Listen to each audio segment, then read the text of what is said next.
तो हेलो, नमस्कार, आदाब, सत श्री अकाल। I welcome you all in this very informative show जिसका नाम है द परी शो, जिसमें हम आपको बताते हैं आपके काम की बात, आपके मतलब की बात, बिना किसी लाग लपेट के, बिना वक्त ज़ाया किए और बिना किसी म्यूजिक बजाए हम आपके टाइम को और आपके एनर्जी को बचाते हैं और कम से कम शब्दों में बहुत बहुत संक्षेप में हम आपको देश और दुनिया की कुछ चटपटी खबरें देते हैं। आज शुरू करते हैं।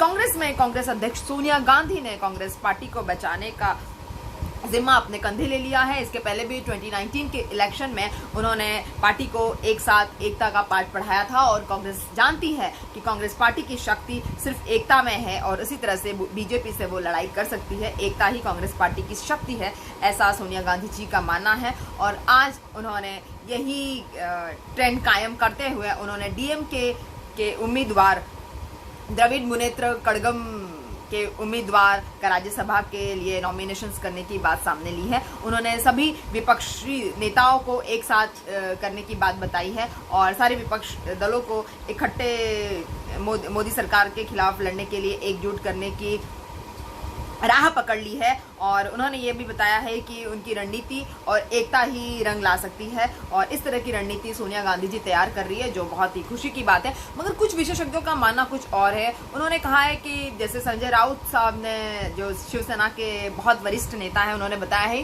कि कांग्रेस पार्टी को अपने आप को फिर से खड़ा करने की ज़रूरत है। कांग्रेस पार्टी जो देश की बहुत बड़ी पार्टी है, इसको अपने आप को खड़ा करने की ज़रूरत है। अगर कांग्रेस पार्टी अपने आप को खड़ा नहीं कर सकती तो ये देश के लिए और हम सब के लिए एक बहुत बड़ा लॉस होगा। और इसके बाद में कांग्रेस पार्टी को मजबूत बनाना है तो गुलाम नबी आज़ाद ने भी अपनी तरफ से कुछ बयानबाजी दी है। गुलाम नबी आज़ाद ने कहा है कि अगर मेरी पार्टी को, मतलब कांग्रेस पार्टी को, अगर विपक्ष में 50 साल तक नहीं बैठना है तो कांग्रेस के हर स्तर पे, कांग्रेस पार्टी के हर स्तर पे चुनाव होने बहुत आवश्यक है और कांग्रेस पार्टी के हर स्तर पे चुनाव करा के कांग्रेस पार्टी को बेहतर बनाने की आवश्यकता है। उसके बाद में कोडिकोनिल सुरेश जो है, केरला से लोकसभा सांसद हैं और कांग्रेस के वरिष्ठ नेता हैं, उन्होंने भी बताया है कि शशि थरूर जो है वो एक अपरिपक्व राजनीति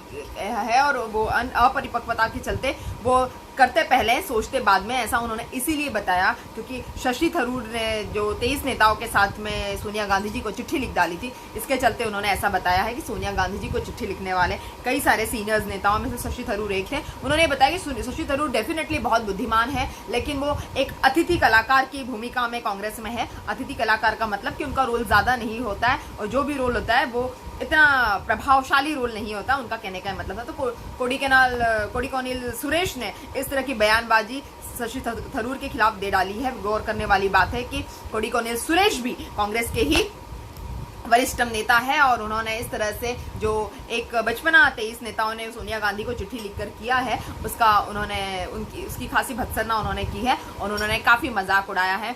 उसके बाद में हम देखते हैं कि तेजस्वी यादव जो है, बिहार की जो सियासत है काफ़ी गरमाई हुई है। तेजस्वी यादव ने आज बेरोजगारों और स्वयंसेवी संस्थाओं की तरफ से बिहार में आज 9 तारीख को 9:09 पे घर में लाइट्स जला के दिया या मोमबत्ती जलाने का आगाज किया है। ऐसा उन्होंने इसलिए किया है क्योंकि नीतीश सरकार द्वारा बेरोजगारों को और छोटे मंझोले उद्योग पर ध्यान नहीं दिया गया है और नीतीश सरकार की इस तरह से उन्होंने जो है एक खिल्ली उड़ाई है। उनके साथ में बसपा के जो अध्यक्ष हैं, बड़े नेता अखिलेश यादव और जो कांग्रेस की उपाध्यक्ष है प्रियंका गांधी वाड्रा का भी उनको सहयोग मिला है। तो इस तरह से हम देख सकते हैं कि नीतीश सरकार को आगे आने वाले चुनाव में कठिनाइयों का सामना करना पड़ सकता है या हार का सामना करना पड़ सकता है, क्योंकि दूसरे जो राजनीतिक दल है वो काफ़ी एक्टिव और काफ़ी एग्रेसिव नज़र आ रहे हैं। तो ये बिहार की अपडेट्स मैं आपको लगातार दे रही हूँ और आपको शायद बहुत मज़ा आ रहा होगा बिहार के अपडेट्स को सुनने के बाद में, जिसमें मैंने आपको कल बताया था कि कैसे नीतीश कुमार जो बाढ़ आने पे क्विंटल अनाज बांटते हैं तो उनका नाम क्विंटल बाबा पड़ गया। और लालू यादव के ट्विटर अकाउंट पे किए गए ट्वीट्स का उन्होंने बहुत ही एक सैटिरिकल अंदाज में उन्होंने एक मजाक उड़ाया है, जो मैंने आपको कल बताया था। आप मेरे कल का वीडियो देख सकते हैं। उसके बाद जो बाइडेन के लिए ट्रंप जी ने कुछ उल्टी पुल्टी बातें कह दी है। जो बाइडेन जो है ट्रम्प के अपोजिट में खड़े हैं। ट्रम्प जो है रिपब्लिकन पार्टी के उम्मीदवार हैं अमेरिका में राष्ट्रपति के चुनाव में। उन्होंने बताया है कि जो बाइडन जो है वो अधिवाहक समाजवाद और अराजकता के प्रतीक है और अराजकता के एक सिंबल है। और उन्होंने ये भी बताया कि ऐसी ताकतों से बचने के लिए ट्रम्प जो है दीवार का काम करते हैं, लेकिन अगर ट्रम्प हार जाते हैं तो जो बाइडन की नेतृत्व में अमेरिका में जो है अराजकता, अधिवाहक और जो है समाजवाद का अधिकार हो जाएगा और लोकतंत्र कहीं गायब हो जाएगा और अमेरिका जो असुरक्षित हो जाएगा, जिसपे जो बाइडन ने ट्रम्प के बारे में नेक्स्ट बयान दे दिया, फौरन ही बयान दे दिया। उन्होंने बताया कि ट्रम्प जो है अपनी हार के बारे में सोच के परेशान है, हताश है और ऐसा करके वो जो है लोगों का ध्यान डाइवर्ट कर रहे हैं और जीतने की कवायद कर रहे हैं। जो बाइडन ने ये भी बताया कि ट्रम्प जो है वो उल्टे सीधे बयानबाजी के लिए प्रसिद्ध है और ट्रम्प हमेशा झूठ कहते हैं। और उन्होंने ये भी बताया है कि ट्रम्प जो है वो उनके कार्यकाल में अमेरिका कितना सुरक्षित है या आपके आसपास देखकर आप पता कर सकते हैं। तो इस तरह से जो बाइडन ने भी ट्रम्प के बयानों का आज शाम को करारा जवाब दिया। और जो बाइडन मैं आपको बता दूं कि बहुत ज़्यादा पावरफुल और 76 इयर्स ओल्ड राष्ट्रपति के उम्मीदवार हैं जिनको जनता द्वारा बहुत पसंद किया जा रहा है। और जहां हम ट्रम्प साहब को देखते हैं, ट्रम्प साहब को के लिए जनता के अंदर खासा आक्रोश है। जनता ट्रम्प साहब की कोविड-19 को टैकल करने की योजनाओं से, कोविड-19 को के खिलाफ लड़ने की रणनीति से बिल्कुल खुश नहीं है। अमेरिका में सांप्रदायिक दंगे भी हुए इस दौरान, कोविड से पहले या कोविड के अप्रैल में। और अमेरिका में जो एक वातावरण है, अमेरिका की जो इकोनॉमी है, उसको एक काफ़ी झटका लगा है, जिसको लेकर जनता के बीच में ट्रम्प के लिए, डोनाल्ड ट्रम्प साहब के लिए जो है कहीं ना कहीं सम्मान में ज़रूर कमी आई है। उसके बाद में हम देखते हैं कि Kangana Ranaut is the hot subject today. उनके आज बीएमसी द्वारा उनके दफ्तर की कार्रवाई की गई। इसके पहले भी बीएमसी में रिपोर्ट किया गया था कि उनका दफ्तर जो है वो गैर कानूनी तरीके से बनाया हुआ है, नक्शे के हिसाब से नहीं बनाया हुआ है। आज सुबह जो है बीएमसी की टीम उनके यहाँ पर बुलडोज़र लेके पहुंच गई, जिसके चलते कंगना ने आनन फानन में बहुत रश में उन्होंने हाई कोर्ट में याचिका दायर की और हाई कोर्ट ने उनके दफ्तर को तोड़ने पर रोक लगा दी। हाई कोर्ट ने अपनी तरफ से सही फैसला लिया, लेकिन दफ्तर तो आज नहीं तो कल टूटेगा। और कंगना को आप जानते हैं कि किस तरह से बेतुके बयानों के लिए और सस्ती राजनीति के लिए ये महिला प्रसिद्ध है। और करीब 15 सालों से ये महिला जो है एक्टिंग कर रही है। और आप समझ सकते हैं कि किस तरह के रिश्ते रहे होंगे बीजेपी के साथ में कि इनको जो है Y+ सिक्योरिटी मिल गई, जहाँ पर यूपी में कई महिलाओं के साथ में लगभग हर दिन, हर शाम को, हर सुबह को बलात्कार हो रहे हैं, अत्याचार हो रहे हैं, डोमेस्टिक वायलेंस हो रहे हैं। दिल्ली में आप देख रहे हैं लगातार आप डोमेस्टिक वायलेंस की घटनाएं देखेंगे, मर्डर्स की घटनाएं देखेंगे, महिलाओं के प्रति आप देखेंगे किस तरह से महिलाओं को बेइज्जत किया जा रहा है। और अच्छी खासी पढ़ी लिखी महिलाएं, कॉलेज स्टूडेंट्स और 4 से 16 साल तक की बच्चियां, 16 से 20 साल तक की बच्चियों के साथ में भी लगातार बलात्कार किए जा रहे हैं। उनके लिए सरकार को कोई सूद नहीं लेनी है, उनके लिए सरकार को कोई सुरक्षा प्रदान नहीं करनी है, जो अपने आप में एक पूरी तरह से अन्याय का परिचायक है। जो महिलाएं हैं उनके बारे में लोग बहुत सारी बातें करते हैं, लेकिन जब उनकी सुरक्षा की बात आती है तो सब लोग नज़रअंदाज कर देते हैं, चाहे सरकार हो, चाहे पुलिस हो, चाहे बहुत सारे चिल्लाने वाले सामाजिक तत्व हो। तो सारे सामाजिक तत्व जो है अपनी खुद की सुरक्षा सरकार से लेने में लगे रहते हैं, खुद के प्रॉफिट्स के लिए सिर्फ भाषण या बयानबाजी ही कर सकते हैं। तो ये चीज़ देखने में सामने आ रही है। अभी भी आप देखेंगे कि कोरोना में भी एक 19 साल की बच्ची का एम्बुलेंस में रेप किया गया, एक 16 साल की बच्ची का दिल्ली में रेप करने की कोविड पेशेंट थी वो भी, उसका भी जो है बलात्कार करने की कोशिश की गई। इस तरह से काफ़ी, एक 11 साल की बच्ची का बलात्कार हो, वो भी कोविड पेशेंट्स थी। इस तरह से कोविड पेशेंट्स भी जो है वो सुरक्षित नहीं है। लेकिन इस तरह की जो टॉप मोस्ट एक्ट्रेसेस है वो अपनी बेतुकी और सस्ती पब्लिसिटी का और फालतू की पब्लिसिटी का नाजायज़ फ़ायदा उठा रही है और सरकार इस तरह की नाजायज़ फ़ायदे दे रही है।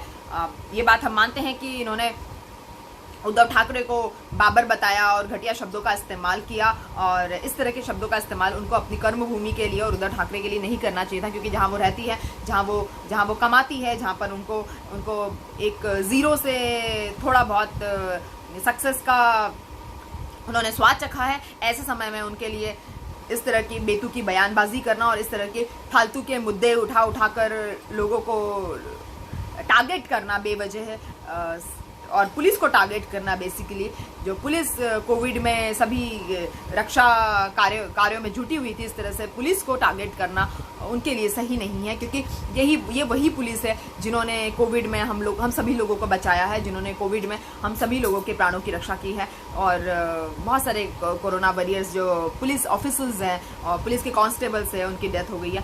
तो देखते हैं कि कब तक उनको Y+ सिक्योरिटी मिलती है और कब तक वो जो है अपनी फालतू की बयानबाजी को जारी रखते हुए अपनी सस्ती पब्लिसिटी को और ज़्यादा बढ़ाती है। आप देखेंगे उनके ट्विटर के फॉलोअर जो है रातों रात जो है दिन दुना रात चौगुना तरक्की कर रहे हैं। तो डेफिनेटली इस तरह से आगे आने वाले वर्षों में उनकी फिल्मों के हिट होने के आसार नज़र आ रहे हैं। ऐसा बताया जाता है कि जब भी उनकी फिल्में मार्केट में आने लगती है, आने साल में जो भी 1-2 फिल्में वो करती है या करने की कोशिश करती रहती है, जब भी फिल्में उनकी मार्केट में आने के लिए तैयार रहती है, वो किसी ना किसी तरह की कंट्रोवर्सी में अपने आप को उलझा लेती हैं, जिससे उनकी फिल्मों को काफ़ी कवरेज मिलता है और उनके नाम को काफ़ी कवरेज मिलता है। ऐसे करके उन्होंने बॉलीवुड में अपने कई सारे आयाम कायम किए हैं और अब जो है वो अपने आप को महिलाओं का आजकल जो प्रतिनिधि बताती है, शायद महिलाओं की सुरक्षा के बारे में उनको तिनका भर भी अंदाज़ा नहीं है, शायद उनका अंदाज़ा नहीं है।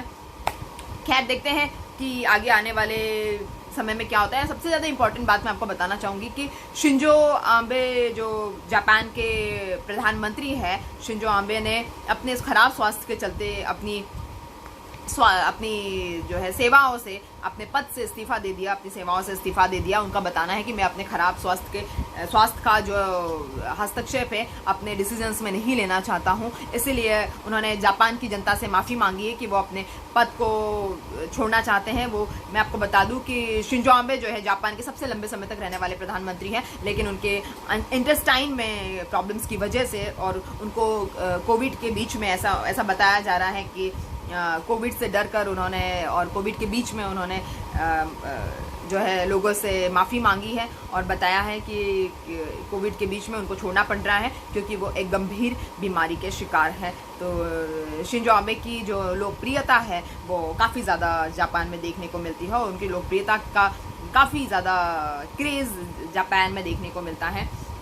हम देखेंगे इसके बाद में कि जो हमारे यहाँ पर विदेश में ट्रांसफ़र हुआ पैसा है, जो पैसा विदेश में ट्रांसफ़र होता है उस पर 5% का टैक्स जो है अक्टूबर 1 से लगेगा। अक्टूबर 1 से जितना पैसा आप विदेश में भेजना चाहते हैं उसके बाद उस पर जो है 5% आपको टैक्स लगेगा, जिसके लिए आपको रेडी रहना है। उसके बाद में हम देखते हैं कि वीरप्पा मोइली जो है कांग्रेस के वीरप्पा मोइली जो कांग्रेस सांसद है, उन्होंने बताया है कि पीएम मनमोहन सिंह के साथ में पीवी नरसिम्हा राव जी जो है हमारे पूर्व प्रधानमंत्री, जो दोनों ही पूर्व प्रधानमंत्री हैं, उनको भारत रत्न दिया जाना चाहिए, ऐसी उन्होंने केंद्र सरकार से दरख्वास्त की है। जबकि मैं आपको बता चुकी केंद्र सरकार जो है वीर सावरकर, जो विनायक दामोदर सावरकर है, जो अपने आप को वीर आप खुद ही कहने लगे हैं, उनको जो है उन्होंने भारत रत्न देने की बात छेड़ी थी और ऐसा लगता है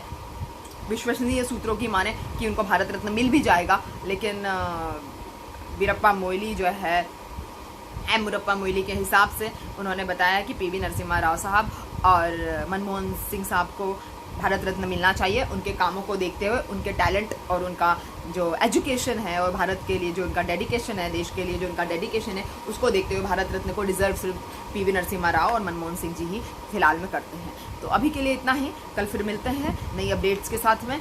तो कीप वॉचिंग द परी शो।